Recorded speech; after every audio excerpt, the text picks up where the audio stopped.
آؤ میرے پاس، آؤ میرے پاس، ہمارے پاس آؤ، ہم تمہیں جنت میں داخل کریں گے۔ اب فرقے کہاں سے بنتے ہیں؟ قرآن پاک کیا وَلَا تَتَّبِعُوا وَلَا تَتَّبِعُوا السُّبُلَ، اگر تم دائیں بائیں اس راستے کو چھوڑ کر کے دائیں بائیں جاؤ گے تو تم فرقوں میں بٹ جاؤ گے۔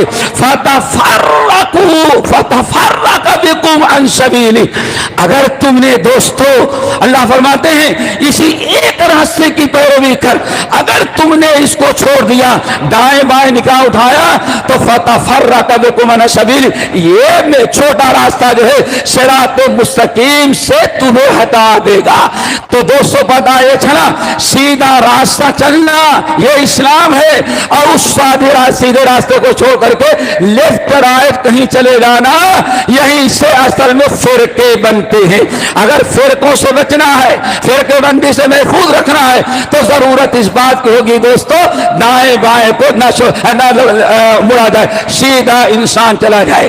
اسی لیے ذرا آپ غور کریں، ہم تفصیل میں تو نہیں جانا چاہتے تھے لیکن سمجھانے کے لیے، اللہ کے نبی صلی اللہ علیہ وسلم رہے 23 سال، سب لوگ صراط مستقیم پر چلتے رہے، کوئی فرقہ نہ بنا۔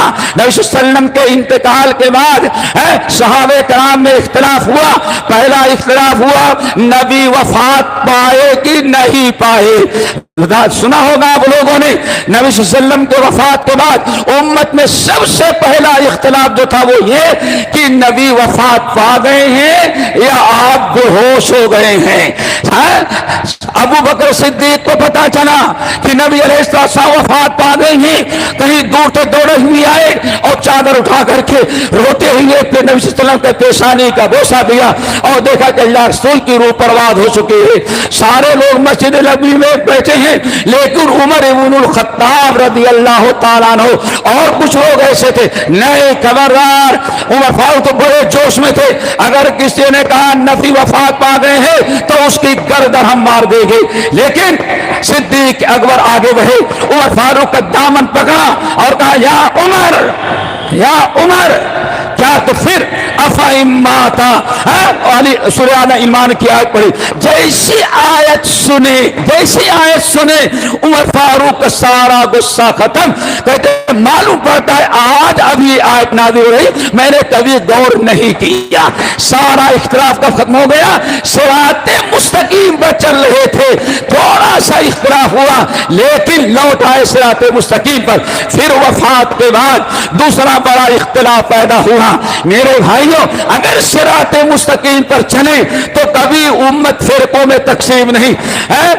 آج سے تقریباً 15-20 سال کی چلتی رہتے دیکھا ہوگا، کشمیر جموں سری نگر جموں کے عیدگاہ میں کانفرنس جب اہل حدیث کی تھی، میں وہاں نیچے اترا تو میڈیا چھا گئی، آپ لوگ کہتے ہیں اتفاق کی دعوت دیتے ہیں، اتفاق ہوگا کیوں نہیں؟ ہر فرقہ مسلمانوں کا کہتا ہے اتفاق ہو اتفاق ہو اتفاق ہو، اتفاق ہوتا ہے۔ میں نے کہا اتفاق کا جو فارمولہ ہے اس کے چھوڑ دینے کے بعد قیامت تک اتفاق نہیں ہوگا۔ اب وہ انٹرویو لینے والا بڑا جوش میں، ارے سارے لوگ اتفاق کی دعوت دے رہے ہیں ایسا اور اتفاق نہیں ہوگا، آپ کیا کہتے ہیں؟ میں نے کہا اطیعوا اللہ و اطیعوا الرسول فاتبعوا، اسی ایک صراط مستقیم کی پیروی کو سب لوگ اسی ایک رسی کو پکڑ لیں گے تو کبھی کوئی فرقہ نہیں ہوگا۔ کیوں؟ سب سمجھتے ہیں رسی ہمیں غری ایک ہی ہے۔ معاملہ یہاں ہوا جب سب لوگوں نے الگ الگ کر لیا۔ آج اتفاق کی دعوت دی جاتی ہے لیکن اتفاق کا مطلب یہ باغ بابی خوش رہے راضی رہے سیاد بھی، نہ تم چھوڑو نہ ہم تم کو چھوڑے، ایسے ایک ہو جائے۔ ارے بھائیو، بلا چھوڑے اور چھوڑے تو کبھی اتفاق ہوا ہی نہیں۔ چھوڑو گے اور چھوڑو گے تب کہیں اتفاق بنے گا۔ کیوں؟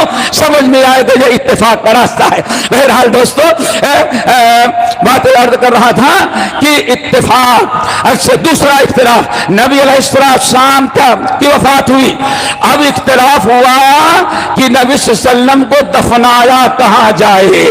کہاں دفنایا جائے؟ عام قبرستان میں دفنایا جائے یا گھر میں یا مسجد نبوی کے کہیں کونے میں دفنایا جائے؟ بڑا اختلاف ہوا، سارے صحابہ کرام پریشان، لیکن سب صراط مستقیم پر تھے۔ اختلاف ہوا اور منٹوں میں اختلاف ختم ہو گئے۔ کیوں؟ ایک صحابی دوڑے ہوئے آئے، کہا کیا بات ہے؟ کہا اللہ کے رسول کہاں دفنایا جائے؟ جنت البقیع میں یا گھر میں یا مسجد نبوی کے کونے میں دفنا دیا جائے؟ کہا اللہ کے بندو، میرے ان کانوں نے اللہ کے رسول کو فرماتے ہوئے سنا ہے کہ نبی وہیں دفنایا جاتا ہے جہاں اس کی وفات ہوتی ہے۔ ایک سطر کی حدیث نے سارے اختلاف کو ختم کر دیا۔ کیوں؟ اصل میں صراط مستقیم تھی دوستو۔ ہاں، اس کے بعد تیسرا بڑا زبردست اختلاف ہوا۔ اختلاف ہوتا ہے، جھگڑتے تھے لیکن نہ جھگڑوں میں شر تھا۔ علامہ حالی کہتے ہیں جھگڑتے تھے لیکن نہ جھگڑوں میں شر تھا، خلاف آشتی سے خوش آئندہ تر تھا۔ لوگوں تمہارے اتفاق سے تو زیادہ خیر و برکت صحابہ اور سلف کا اختلاف ہوا کرتا تھا۔ جھگڑتے تھے لیکن نہ جھگڑوں میں شر تھا، خلاف آشتی سے خوش آئندہ تر تھا۔ ابھی کل میں نے پونا کے پروگرام میں کہا، میں نے کہا بہت لوگ عظمت صحابہ پروگرام تھا، تو میں نے کہا سب سے زیادہ نوک جھونک ابو بکر عمر کی ہوتی تھی۔ کیا خیال ہے آپ لوگوں کا؟ سب سے زیادہ علماء جانتے ہوں گے سب سے زیادہ نوک جھونک صحابہ میں کس کی ہوتی تھی؟ ابو بکر اور عمر کی۔ سنا ہوگا ایک وفد آیا، عمر نے کہا اس کو خلیفہ بنایا جائے، ابو بکر نے کہا اس کو بنایا جائے، عمر نے کہا اس کو بنایا جائے۔ زیادہ وہی تو سیدھے اکبر کہتے یا عمر ما اردت الا خلاف، عمر تمہاری فطرت میں ہے میں جو کہوں گا تم اس کے الٹا ہی کہو گے۔ اللہ اکبر! خبردار عمر، ابو بکر، میرے اوپر الزام نہیں لگا۔ اتنی نوک جھونک دونوں کی، دونوں کی آواز بلند ہو گئی۔ نبی صلی اللہ علیہ وسلم بیچ میں آئے اور قرآن پاک کی آیت نازل ہوئی، یا ایھا الذین آمنوا لا تقدموا بین یدی اللہ ورسولہ واتقوا اللہ ان اللہ سمیع علیم۔ آگے ان الذین یغضون اصواتهم عند رسول اللہ اولئک الذین امتحن اللہ قلوبهم للتقوی۔ تو میرے بھائی بڑی نوک جھونک تھی، لیکن کبھی ان کے اختلاف میں شر نہ ہوا۔ اسی لیے علامہ حالق رحمت اللہ علیہ کہتے جھگڑتے تھے لیکن جھگڑوں میں تھا، خلاف آشتی سے خوش آئندہ تر تھا۔ میرے بھائیو، تیسرا اختلاف بڑا زبردست ہوا۔ وہ کیا؟ کہاں دفنایا جائے؟ کہاں دفنایا جائے؟ نہیں، قبر کون کھودے آپ کی؟ نبی صلی اللہ علیہ وسلم کے زمانے میں دو قسم کی قبر کھودی جاتی تھے، ایک شکی ایک لحدی، یعنی ایک بغلی اور ایک بیچ میں کاٹ دینا۔ بڑا زبردست اختلاف، دو تو حل ہو گئے، تیسرا کیسے حل ہو؟ تو فیصلہ ہوا دو قبر کھودنے والے ہیں، جو پہلے آ جائے گا وہی قبر کھودے گا۔ الحمدللہ پہلے جو آیا اس نے جو قبر کھودنے کا انداز اختیار کیا تھا، اللہ کے زمانے میں اپنایا تھا، ویسے ہی قبر کھودی، سارا جھگڑا ختم ہو گیا۔ تو دوستو سارا معاملہ ہے صراط مستقیم کا۔ فرقے بنتے کیسے ہیں؟ ان الذین فرقوا دینہم، سورہ روم کی جو آیت ہے یا اور دوسرے کو، ان الذین فرقوا دینہم، جو لوگ صراط مستقیم سے جدا ہوتے ہیں، فرقے بناتے ہیں، اللہ اکبر، اللہ کے رسول اللہ نے فرمایا ان کا ان سے کوئی تعلق آپ کا نہیں ہے۔ ایک تو ہے فرقو، اور ایک بڑی شاندار قرات ہے ان الذین فرقوا کے بجائے ان الذین فارقوا۔ اللہ اکبر، ان الذین فارقوا، جو لوگ صراط مستقیم کو چھوڑ کر کے کوئی اور راستے پر جاتے ہیں۔ تو فرقے دوستوں کب بنتے ہیں؟ جدائی کب ہوتی ہے؟ پھوٹ کب بنتی ہے؟ جب صراط مستقیم کو انسان چھوڑ دے۔ ایک ہی سہارا ہے، اگر اسی پر چلا جائے تو کوئی اختلاف نہ ہوگا۔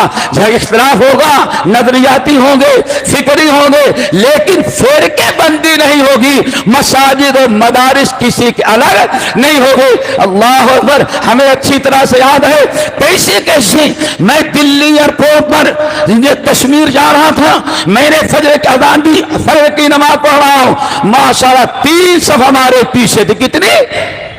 ٹینشن. لیکن جب میں آمین بولا سلام پھیرنے کے بعد ایک مسکین جو میرے بازو میں کھڑا تھا بس باقی سب بیٹھے ہوئے تھے. میں نے کہا کیا ہوا؟ اصل میں ایسے لوگوں کے پیچھے میری نماز نہیں ہوتی. میں نے کہا میرے بھائی آپ پڑھائے ہوتے میں پڑھ لیتا. کوئی بات نہیں ابھی آپ پڑھا پھر میں تو نہیں ہمارا وقت نہیں ہوا ہے. یہ شکلیں نہیں پیدا ہوئی تھی. یہ کب پیدا ہوتی ہیں؟ جب انسان صراط مستقیم کو چھوڑے. ایک قرات یاد رکھنا ان الذین فارقوا دینہم فرقوا ہے. دوسری قرات ہے ان الذین فارقوا دینہم. جن لوگوں نے دین کو چھوڑا تو ایک نئے فرقہ کا اسلام میں وجود ہو گیا. تو دوستو کوئی فرقہ نہ بنے. اگر انسان جو دعا مانگتا ہے رب سے الحمدللہ رب العالمین الرحمن الرحیم مالک یوم الدین آگے ایاک نعبد آگے پھر اہدنا الصراط المستقیم. اللہ صراط مستقیم پر چلانا. اللہ تو دے رہا ہے لیکن ہم لینے کے لیے تیار نہیں. اتنی بڑی بدبختی مانگتا ہے لیکن لیتا نہیں ہے. اور لیتا اگر لیتا تو رب کا وعدہ ہے وَيَهْدِي إِلَيْهِ مَن يُنِيبُ وَيَهْدِي إِلَيْهِ مَن يُنِيبُ. اگر وہ لیتا تو اللہ تعالیٰ اس کو نواز دیتا. اور نوازنے کے لیے مانگتا تو ہے لیکن لینے کے لیے دوستو تیار نہیں. آمین بھی کہہ دیتا ہے اللہ امام صاحب نے جو مانگا اس کو قبول کر لے لیکن خود کو لینے کے لیے تیار نہیں ہوتا. اس لیے دوستو امت میں فرقے بنتے ہیں. بات بڑی طویل ہے. ایک ہم آپ کو چند نشانیاں تھوڑی سی باتیں بتا دیتے ہیں. آخر فرقے کیسے بننے لگے کیسے بنتے ہیں؟ سن 33 ہجری کے اندر ایک شخص آیا. ایک شخص لوگوں نے پوچھا کہاں سے آئے؟ ہم یمن سے آئے ہیں. کیا نام ہے؟ میرا عبداللہ نام ہے. ماشاءاللہ بہت اچھا.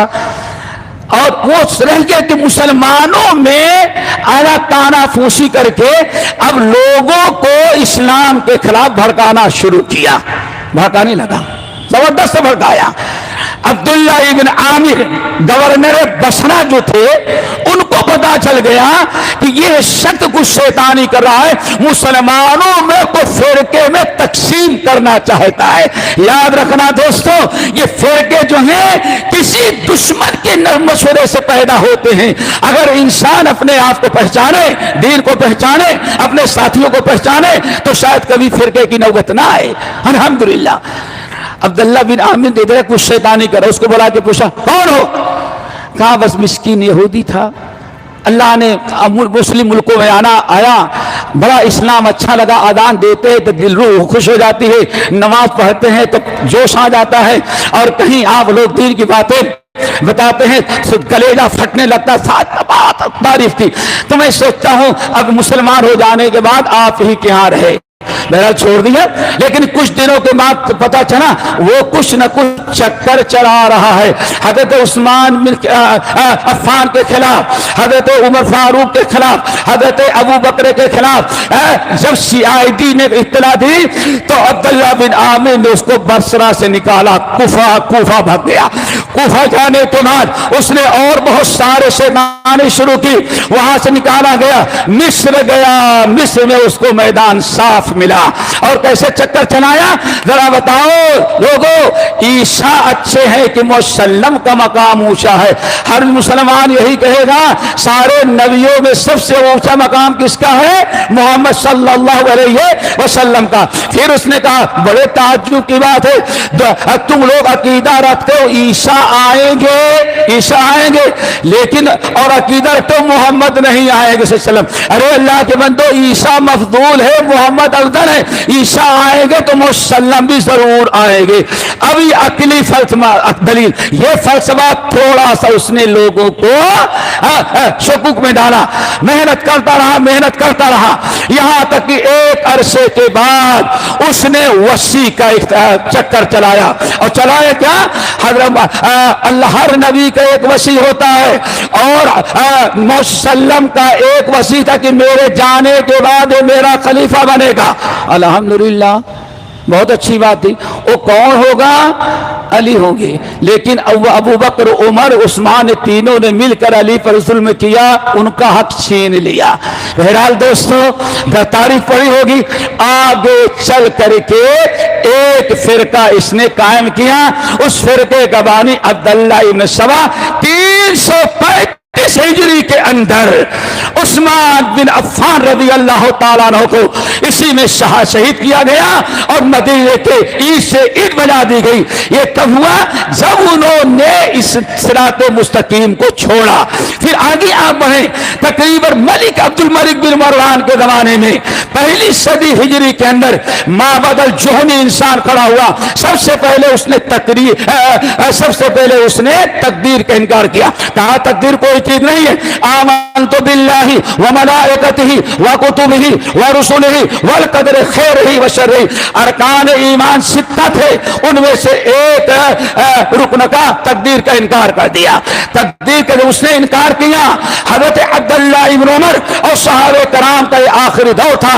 باقاعدہ انہوں نے اس کا منع کیا، لیکن بعد میں نہ آیا.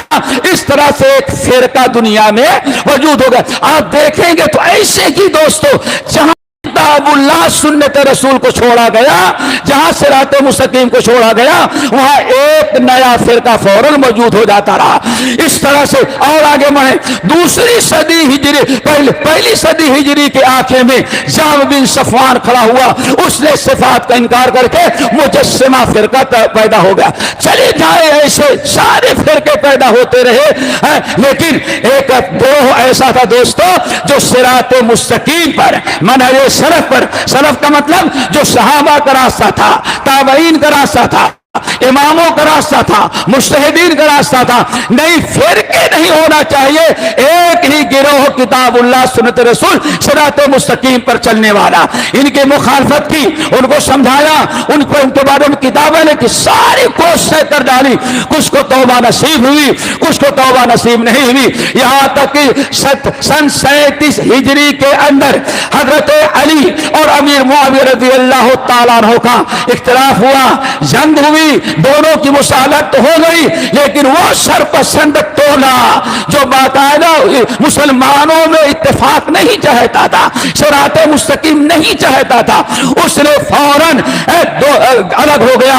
حضرت علی کو بھی مرتد قرار دیا اور امیر معاویہ کو بھی مرتد قرار دیا. ایک نیا فرقہ خارجیوں کا وجود میں آ گیا. ایسی آپ پڑھیں گے تو چلے جائے، فرقے پر فرقے پیدا ہوتے رہے. لیکن کب پیدا ہوئے دوستو؟ جب انہوں نے صراط مستقیم کو چھوڑا. رب العالمین نے فرمایا تھا انما ان ھذا صراطی مستقیما فاتبعوہ ولا تتبعوا السبل.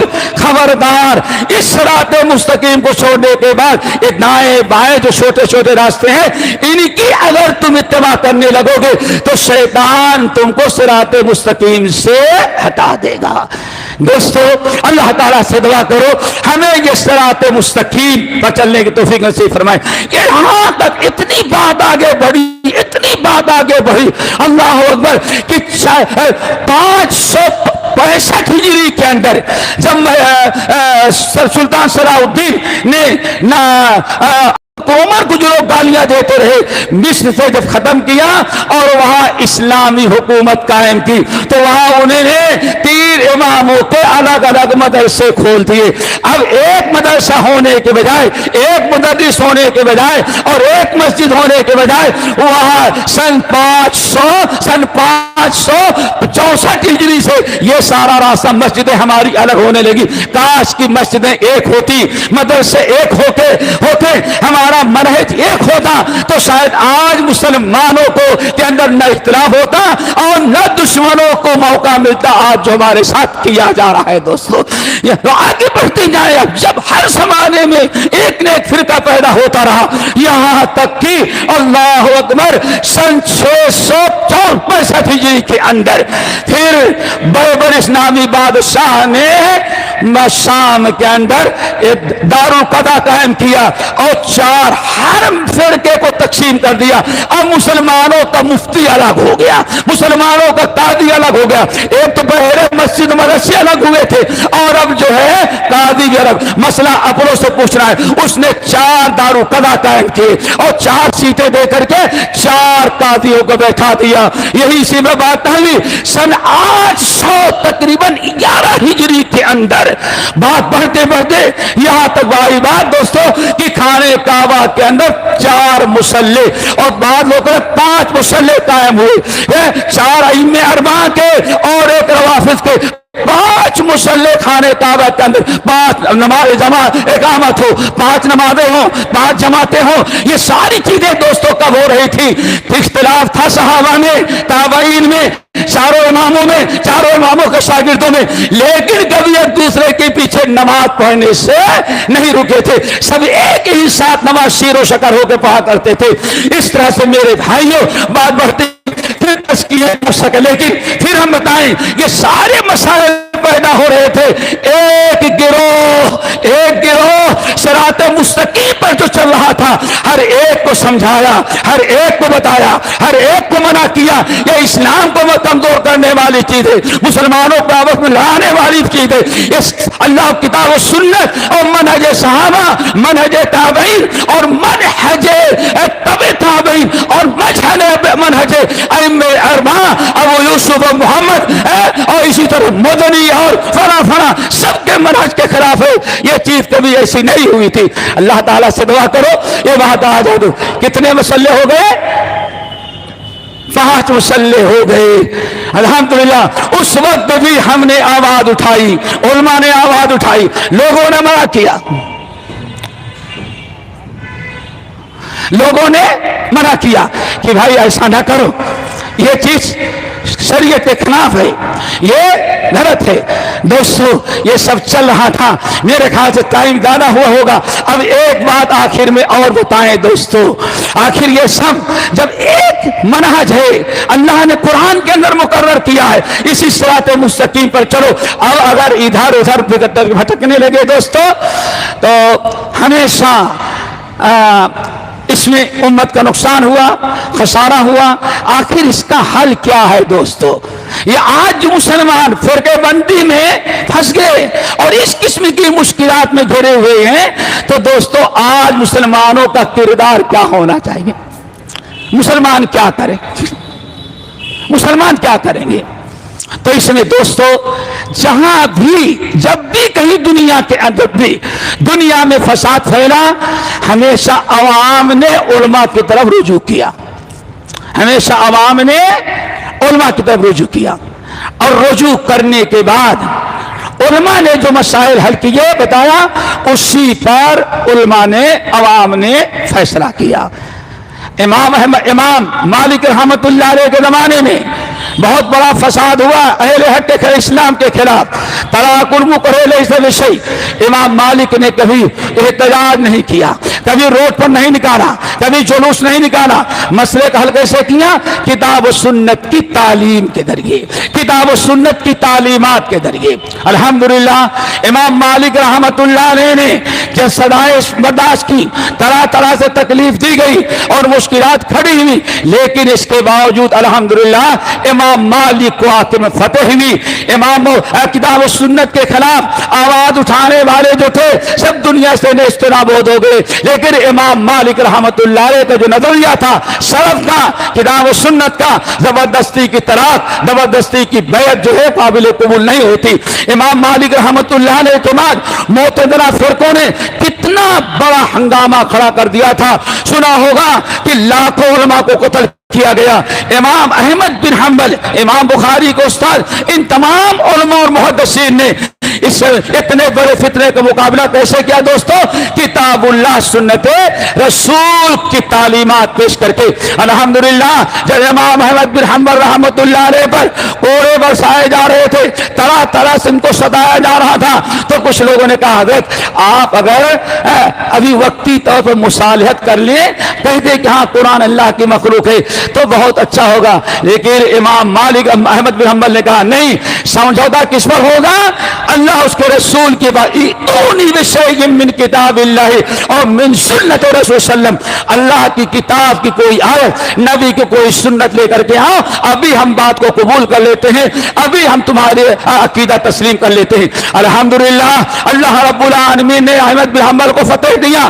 آپ جانتے ہیں ہمارے ملک ہندوستان میں سب سے بڑی بلا مصیبت اگر اسلام پر آئی تھی تو اکبر کا زمانہ تھا، اکبر کا زمانہ، جس نے محمد نام رکھنا منع کر دیا تھا، ختنہ کرانا منع کر دیا تھا، اور سلام کرنا ممنوع تھا۔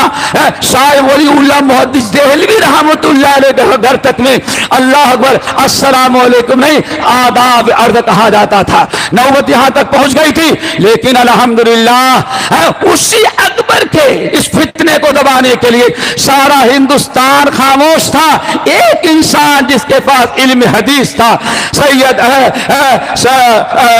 مجدد الفسانی رحمت اللہ علیہ، احمد سرہندی مجدد الفسانی رحمت اللہ علیہ۔ اب یہاں بڑا مسئلہ ہے، اتنا بڑا ہندوستان تھا متحدہ ہند، اکبر کہ دین کا کوئی مقابلہ نہ کر سکا، لیکن ایک انسان جو نبی کا وارث تھا مجدد سرہندی رحمت اللہ علیہ، چونکہ شیخ بہلول رحمت اللہ علیہ محدث سے لکھنؤ میں، اور انہی شیخ بہلول سے احمد سرہندی رحمت اللہ علیہ حدیث پڑھی تھی، یہ حدیث سے پڑھی انہوں نے، تو اسی حدیث کی قرآن کی آیات اور نبی صلی اللہ علیہ وسلم کی حدیث کے روشنی میں اکبر کے فتنے کو ختم کیا۔ جیل میں رہ کر کے بھی کتاب و سنت کی دعوت دیتے رہے اور دلائل سے لڑتے رہے، آخرکار دین اکبری کا دنیا سے خاتمہ ہو گیا، اور پھر دین محمد صلی اللہ علیہ وسلم جو ہے اپنی اصل حالت میں آ گیا۔ تو دوستو میں آپ حضرات سے اپیل کروں گا اور کہنا چاہتا ہوں کہ جتنی بھی مشکلات اور پریشانیاں آتی ہیں، یہ سب منہج سلف اور صحابہ تابعین ان کا طریقہ چھوڑ دینے کے بعد ہم نے کچھ کو راستے اتارے، پتھر بازی کی، ہم نے جلوس نکالے، ہم نے احتجاج کیے، ہم نے گاڑیاں چلائی، اس سے کبھی مسئلہ حل نہیں ہوا تھا۔ ہم نے کہا احمد بن حنبل رحمت اللہ علیہ نے کتاب و سنت کا مقابلہ کیے سے مقابلہ کیا معتزلہ کا، اور نتیجہ یہ نکلا معتزلہ ختم ہو گئے اور احمد بن حنبل کی جیت ہوئی۔ پھر اس کے بعد شیخ الاسلام ابن تیمیہ رحمت اللہ علیہ جن کی وفات 728 ہجری میں ہوئی ہے، کیا کیا نہیں کیا گیا، ان کو جیل میں ڈالا گیا، سزائیں دی گئی، جب بات کرنے درس دینے کی پابندی لگا دی، اکیلا جیل میں رہ کر کے باطل کا مقابلہ کر رہا تھا، شرک کا مقابلہ کیا، کفر کا مقابلہ کیا، باطل کا مقابلہ کیا۔ جیل میں جب ڈال دیا گیا تو ماشاءاللہ کاغذ اور قلم لیتے ابن تیمیہ لکھ لکھ کر کے اپنے قلم کے ذریعے صحیح تعلیمات اسلامی احکام پیش کرتے۔ حکومت کو پتہ چل گیا، کاغذ دینا بند کر دیا، قلم چھین لی۔ ابن قیم رحمت اللہ علیہ جیل میں تھے، لیکن باطل کا مقابلہ، اسلام کے خلاف اٹھنے والے فطروں کو مقابلہ جیل میں بھی رہ کر کے ابن تیمیہ نے کتاب و سنت اور منہج سلف کو سامنے رکھ کر کے کیا۔ نتیجہ یہ نکلا، ایک دن کوئی لیٹر باہر نکل رہا تھا، دیکھا لکھا ہوا ہے، کاغذ چھین لیا، قلم چھین لیا۔ ابن تیمیہ رحمۃ اللہ کیا کیا، اب جیل کے اندر ایسے گھومتے تھے بیچارے، اللہ ہم سب کو توفیق نصیب فرمائے، کہیں اگر چھوٹا سا پیپر مل جاتا یا کسی درخت کے پتے گرے ہوئے مل جاتے، اس کو اٹھا لیتے اور باورچی سے کہتے آگ جلانے کے بعد جو کوئلہ ٹھنڈا ہو جاتا ذرا کوئلہ ہم کو دے دیا کرو۔ امام ابن تیمیہ کے ساتھ ساری چیزیں ظلم سے چھین لی گئی، تو کیا کیا، درختوں کو پتے، چھالیاں یا کوئی پیپر کہیں مل گیا اٹھا ہوا جیل کے اندر لیا، اور کاغذ سے صبر کی، تحمل کی، کتاب و سنت کی دعوت دے کر کے پھر اس کو کسی ذریعے باہر بھیجتے۔ تو امام ذہبی ہیں، ابن رجب ہیں، سارے